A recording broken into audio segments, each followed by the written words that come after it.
Hello, it's Deborah from the attic, and today I'm going to be showing you how to take simple shapes and repeat them within a pencil outlined frame.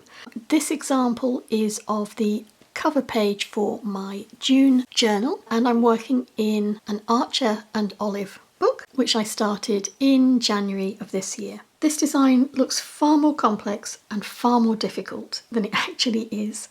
And these are the types of doodles and techniques that I'm going to be teaching in this September's residential course in the southwest of France, and I'll tell you more about that later on.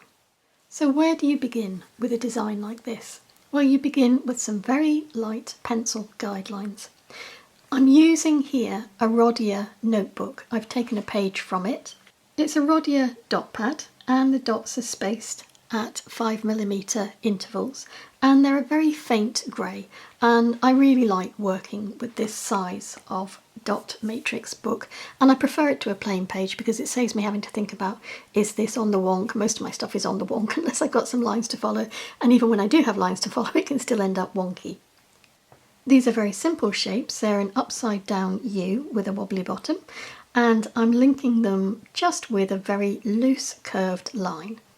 I found that trying to commit to an ink line immediately is a bit intimidating, and then I worry too much that I'm going to mess it up. By starting with pencil, and starting very, very lightly with pencil, you take all of that pressure away because you can change it, you can erase it, you're not committing before you're actually certain that's where you want your design to go. So although I've outlined this in pencil, you will see later on that I do make some very subtle changes to it when I ink it in.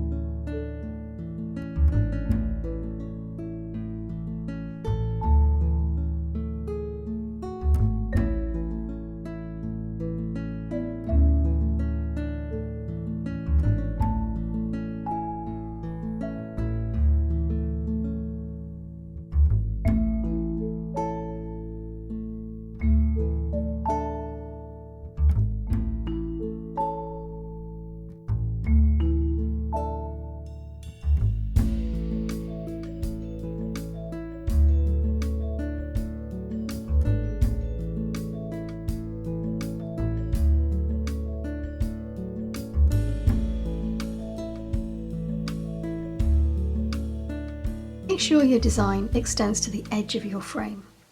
When you erase your pencil guidelines, you'll find your design holds the shape you've filled. And it's a very satisfying feeling when you rub away or erase those guidelines and you're left with something really effective. This technique doesn't just work on journal frames. I've also used it to create this really sweet little birthday tag. So if you find you need a tag really urgently, then you can just cut out a tag shape, use a pencil to draw a little square, and then fill the square. I filled it with these little dense leaves, and then write your message underneath. And then when I erase these lines, I'm left with a really pretty little tag.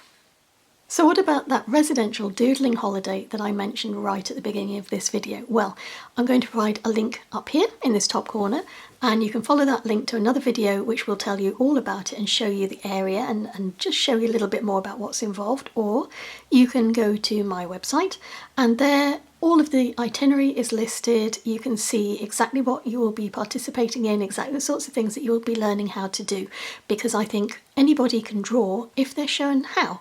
And quite often you actually already know how to do this stuff, you just need somebody to draw it out of you, and that's what I hope the workshops will achieve. So we will have 4 days where we mix the time up with learning how to doodle, going out and about, going to markets, going to some of the officially designated most beautiful villages in France, and we'll mix it up to make sure that you get plenty of inspiration, plenty of time to explore the area and find out more about what living in France entails, as well as hopefully taking home a whole load of new skills that you can bring into your journals or your tags or your card making, or just to satisfy your own creative urges. So do go and check out those links, and in the meantime I'm going to say thank you very much for your time as always. If you like this video, please give it a thumbs up. If you haven't already, please subscribe, and until we meet again, stay safe and take care.